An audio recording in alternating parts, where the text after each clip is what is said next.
যদি হঠাৎ জানা যায় শতাব্দী আগে আমাদের পূর্বপুরুষদের একটি দেশ থেকে বন্দী করে অন্য জায়গায় ক্রীতদাস হিসেবে বিক্রি করা হয়েছিল, তাহলে সেই দেশের প্রতি আমাদের অনুভূতি কেমন হবে?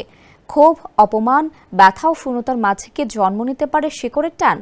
ঠিক তেমনই এক ঘটনা ঘটেছে একটি দেশে। একসময় যা ছিল দাহমী সাম্রাজ্যের কেন্দ্র, এতগুলো বছর তারা এমনই এক কঠিন ক্ষত বহন করছিল। এবার সেই ক্ষত নিরাময়ের জন্য উদ্যোগী হয়েছেন ওই দেশটির নতুন সরকার।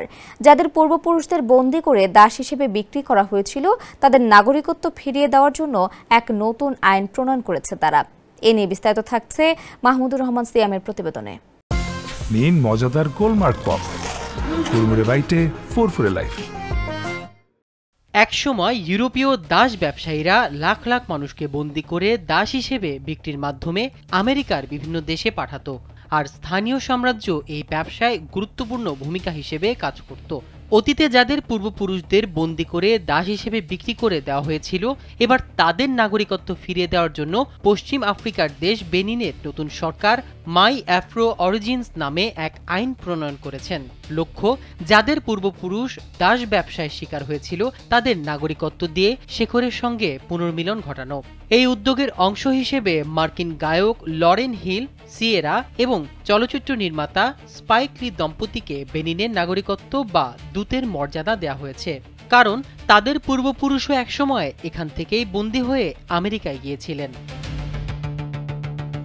দাহমী সাম্রাজ্যের সৈন্যরা অতীতে প্রতিবেশী অঞ্চল আক্রমণ করে মানুষকে ধরে এনে ইউরোপীয়দের কাছে বিক্রি করত।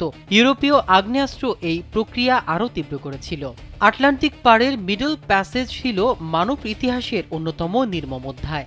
জোর করে নিয়ে যাওয়া তরুণ ও কর্মক্ষম মানুষদের সংখ্যাহীনতা পশ্চিম আফ্রিকার সামাজিক অর্থনৈতিক কাঠামোতে বিশাল প্রভাব ফেলেছিল। বর্তমান বেনিন তার অতীতের দায় স্বীকার করে পুনর্মিলনের চেষ্টা করছে। ঘানা, সিয়েরা লিওন বা গিনি বিসাওয়ের মতো দেশও একইভাবে দাস ব্যবসায় শিকারদের বংশধরদের নাগরিকত্ব দিয়েছে। তবে বেনিনের লক্ষ্য শুধু ইতিহাস মেরামত নয়, বরং বিশ্বজুড়ে আফ্রিকান বংশোদ্ভূত প্রতিভা ও বিনিয়োগ আকর্ষণ করে অর্থনৈতিক সম্ভাবনা তৈরি করা। ১৬শ শতাব্দী থেকে ১৯ শতকের মাঝামাঝি পর্যন্ত ১ কোটিরও বেশি মানুষকে এইভাবে জোর করে বন্দী করার পর নৌকা করে আটলান্টিক মহাসাগর পার করানো হতো। মূলত পশ্চিম আফ্রিকার অঞ্চল থেকে মানুষকে বন্দী করে নেওয়া হতো। তাদের রাখা হতো দাস ব্যবসায়ের সঙ্গে যুক্ত ইউরোপীয়দের উপকূলীয় কারাগারে। এদের মধ্যে ৯০% বেশি ব্যক্তিদের ক্যারিবিয়ান দ্বীপপুঞ্জ ও দক্ষিণ আমেরিকায় পাঠিয়ে দেওয়া হয়েছিল। অতীতের দাহমী সাম্রাজ্য, যা বর্তমানের বেনিন, এই পশ্চিমা দাস ব্যবসায়ীদের সক্রিয়ভাবে সমর্থন করেছিল। চলচ্চিত্র নির্মাতা টনিয়া লুইস লির নিজের অভিজ্ঞতা এই প্রচেষ্টার গুরুত্ব আরও স্পষ্ট করে। শতাব্দী আগে যাদের পূর্বপুরুষ শিকলবন্দি হয়ে বেনিনের বন্দর থেকে বিদায় নিয়েছিল, তাদের বংশধর হিসেবে আবার সেখানে দাঁড়ানো তার কাছে ছিল গভীর আবেগের অভিজ্ঞতা। দুঃখ, ক্ষোভ সবকিছুই ফিরে আসে, কিন্তু একই সঙ্গে আসে পুনর্মিলনের শক্তিও। মাহমুদুর রহমান সিয়াম, কালবেলা।